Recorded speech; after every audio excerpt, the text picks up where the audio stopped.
Així és com els lladres deixaren este pou de rec de Catarroja a l'Horta Sud. A més de robar el coure, les destrosses són evidents en tota la caseta i en la maquinària. Les portes i finestres van ser forçades i este no és un cas aïllat.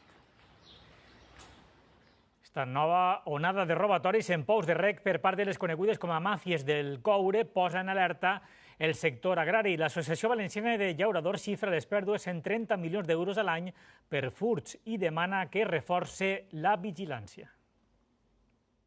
Amb Toni entrem al motor d'Antolí a Catarroja. En temps rècord han hagut d'arreglar la desfeta, tant per a tan poc. Per a vendre, no sé, 4 o 5 quilos de cobre o 6, que no sé el preu que pugui tenir el mercat, 200-300 euros, doncs ens fan un mal de vora 12.000 euros.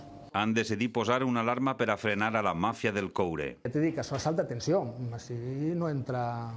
Jo no entro, jo no puc entrar així. Són persones organitzades i que saben el que fan perfectament, saben el que fan.